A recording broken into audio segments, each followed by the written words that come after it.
Welcome to another episode of Killer Conversations. All right, everyone, get ready for this deep dive because this one, it's a case that seems pretty straightforward at first, you know? Yeah. Like a custody battle gone wrong, but then things take a really dark turn. We're talking about the murder of Alyssa Burkett, a young mother in Texas back in 2020. Right. And for all you true crime fans out there, Yeah. I know you probably already know some of the details of this case, but there are a lot more layers to this one than meet the eye. Absolutely. There's always more than meets the eye, right? Yeah. And in Alyssa's case, what's so interesting is that everybody immediately thought her ex, Andrew Beard, was totally responsible. All right. But then when you dig deeper, you find out it's way more complicated than that. Right. Okay, so let's set the scene a little bit. Yeah. Alyssa and Andrew had this like whirlwind romance, but things go south quickly even before their daughter Willow is born. Yeah. Andrew actually files for full custody of Willow before she's even born. Right. That's a pretty aggressive move, don't you think? Oh, yeah. That's a huge red flag. Yeah. That much need for control right off the bat.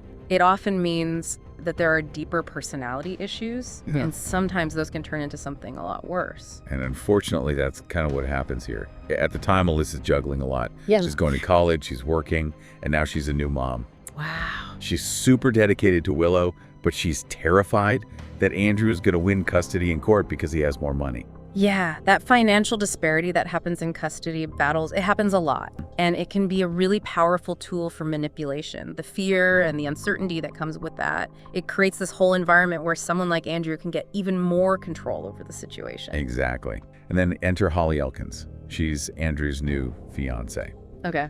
And at first, she seems like she's really supportive. You know, she even says that she wants to have a good relationship with Alyssa. Right. Spoiler alert, that doesn't last very long. Of course not. And that's where the manipulation gets really, really sneaky. It's not just one person controlling everything anymore, you know? Now it's like a team effort. And that makes it so much harder for a victim to see what's really going on. It's really insidious. And the harassment that Alyssa experiences, it just escalates like crazy. Andrew starts getting way more aggressive with his demands for custody. And Alyssa starts to feel like she's being watched all the time. Which it turns out she was. Remember that tracker he put in her car? I mean, that's not just controlling, that's seriously creepy. Oh, yeah. That's textbook stalking behavior. And we see that kind of behavior escalate all the time. It starts small, but then it turns into this constant surveillance. And that just totally destroys the victim's feeling of safety and independence. Yeah. It's awful. And Alyssa was a really smart woman. She knew that something was wrong. She even made a video where she's talking about feeling like she's constantly being watched. And she's telling people, you know, to stay strong. But you can just hear the fear in her voice. Right. Hi everyone, my name's Alyssa. Past year I have been going through a custody battle, a very ugly one. I have a 1-year-old child. It's taken a toll on my mental and physical health. With that being said, I've become a lot stronger in the process.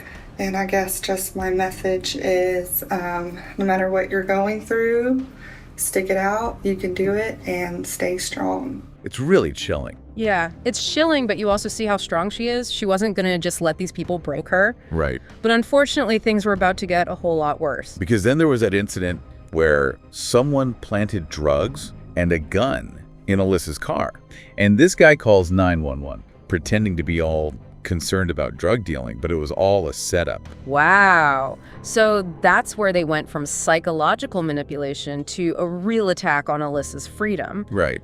I mean, this Frank Marrow call, which is what it's known as, really shows how far they were willing to go to ruin her life. They wanted to make her look like a bad mom, like she was dangerous. Right. Someone who should be kept away from her daughter. And it was terrifying for her. Alyssa knew exactly what was happening, and she texted her roommate that she was afraid for her life. It's really scary. It's a very common pattern that we see in these kinds of cases. It's Yeah. called escalation, right? So the perpetrators will push the boundaries little by little, see what they can get away with, and then when they feel like they have total control, Right. that's when it can turn violent. And unfortunately for Alyssa, that violence came, and it was brutal. On October 2nd, 2020, she was attacked at her job outside. Andrew shot her right through the car window Oh my God. and then stabbed her over and over. Oh, that's awful. The level of brutality in this case is really disturbing. People who saw it happen described it as a frenzy. Alyssa was trying to get help, like she was trying to get away, and the attacker just ran. When the police got there, they counted 44 stab wounds. God, This wasn't just about hurting her, they wanted to make sure she was dead. it's just awful. I can't even imagine what those last moments were like for her. Her colleagues were trapped inside watching this whole thing happen through the windows, too afraid to even go outside. God. The 911 calls are just heartbreaking. It's just chaos and panic. I bet. Those calls really give you a good picture of how terrified everyone was that day. While people at first thought that the attacker was a black man, Right. Alyssa's family, they knew right away that it was Andrew. And they were right. The police already knew about the custody battle and the whole drug planting thing, so they immediately thought of Andrew as their main suspect. It makes you wonder, though, you know, what if they had taken Alyssa's fears more seriously when she first told them? Right. Could all of this have been avoided? That's the question that comes up in a lot of these cases. Yeah, you're right. It's so sad. So within hours of the attack, the police pull over Andrew's truck. He's with Holly and their daughter Willow, and even though it's a really serious situation, he acts totally calm. Wow. He even said that he was at home with Holly when the murder happened. That kind of behavior, that calmness, when someone is accused of something so horrific, it can be a warning sign. It might not mean that they're guilty, but it could mean that they're detached from reality, like they don't feel empathy. Yeah. Which is something we see a lot with people who commit these kinds of crimes. Yeah, that's a really good point.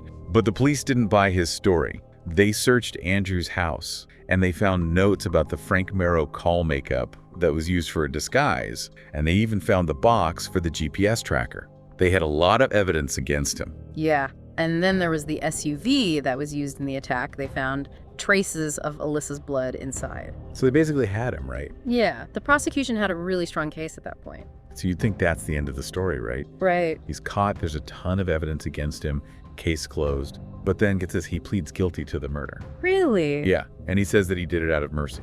Now, that's pretty unusual. Right. A guilty plea at that point in a case usually means one of two things. Either they really feel bad about it and they want to take responsibility, or it's all part of a bigger plan. And given everything we know about this case, well, let's just say it makes you wonder what's really going on. Exactly. So right after Andrew is released on bond, Holly takes off. She leaves Texas and goes back to Michigan. Interesting. It was a really sudden departure, and it definitely raised some eyebrows, especially because she had defended Andrew so strongly before. I see. It's like a light bulb went off for the investigators, right? Why would she leave so quickly, especially if Andrew was innocent like she said he was? It's the first sign that maybe she wasn't being totally honest. It was the first crack in her facade, and it turns out Andrew had a lot more to say, and what he revealed painted a very different picture of Holly. He said that she absolutely hated Alyssa. Wow. She was obsessed with Willow, and she manipulated Andrew into carrying out this horrific plan. This is where the case gets really, really disturbing. Right. It's like Andrew became this tragic figure, a pawn in Holly's sick game. He describes her as the mastermind, the one who planned everything. The tracking, the drugs in the car, even the murder itself. And the text between them backed up everything he was saying. Holly was using really awful language to talk about Alyssa. She was putting Andrew down, and she was constantly pushing him to handle the situation and prove that he was worthy of her.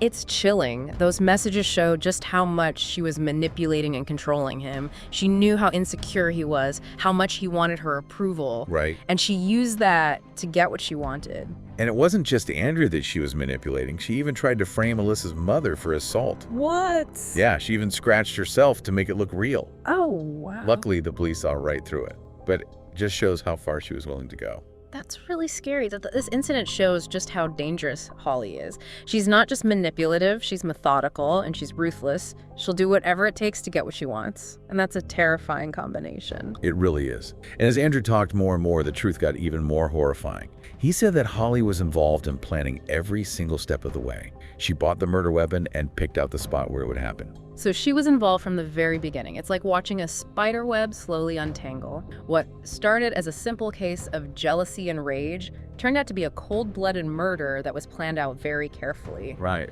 And the person who orchestrated the whole thing was hiding in plain sight the whole time. And that seemingly supportive fiancée, everyone thought she was devastated by Alyssa's death, but really, she had been pulling the strings the entire time. It's a classic case of deception, but with truly devastating consequences. And the really sad thing is that Andrew was so blinded by her manipulation, he became her weapon. Yeah. He was driven by this really unhealthy combination of love and obsession and this desperate need to get her approval. Yeah, he wanted her to be proud of him. And she totally knew that, right? I mean, the prosecution even called Andrew Holly's monster. Wow. They were pointing out how much she controlled him. Yeah, and that's pretty accurate description. I mean, she basically created that monster, she encouraged it, Yeah. and then she turned him against Alyssa. She used his emotions and his weaknesses and turned him into a killer.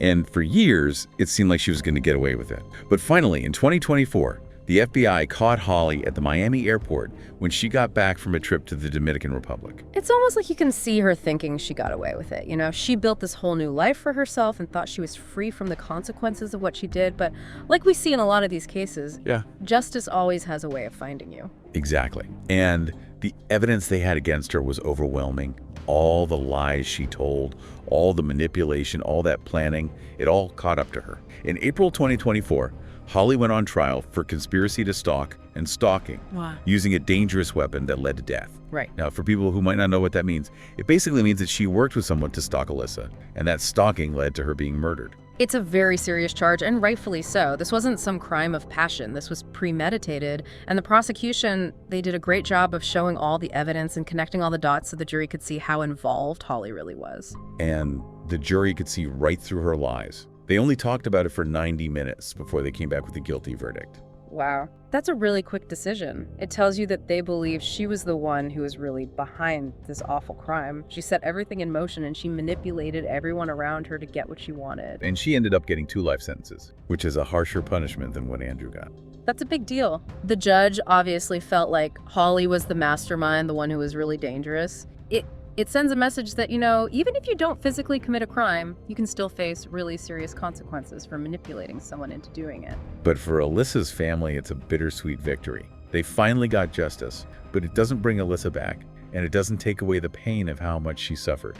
Of course not. That kind of pain never really goes away. Alyssa's sister talked about how important it is to keep her memory alive for her daughter Willow, to make sure that she knows how much her mother loved her. And there's this really sad moment at Alyssa's grave where Willow, who was just a little kid when her mom was killed, she's crying and asking for her mommy to come back. It's just heartbreaking. It's a reminder of how these crimes affect everyone. Yeah. Willow's going to grow up without her mom, and Alyssa's family is always going to miss her. This case, it really makes you think. Yeah. It reminds you that evil can hide behind a smile. Manipulation can be hard to see, and the consequences can be devastating. It's scary. It reminds us all to pay attention to the warning signs, to trust our gut instincts, and to speak up if we or someone we know is being harassed or stalked. Absolutely. We need to be careful not just for ourselves, but for other people too. We need to know what to look for. We need to educate ourselves about how abusers and manipulators operate, and we need to help people who are trapped in those situations. This case may be closed, but the conversation needs to continue. We need to keep talking about these things, raise awareness, and work together to prevent these tragedies from happening again. Thanks for joining us for this deep dive into the tragic case of Alyssa Burkett. It's a story that shows us the dark side of human nature, the power that manipulation can have, and how important it is to fight for justice for those who can no longer fight for themselves. Please like and subscribe to our channel for more killer conversations.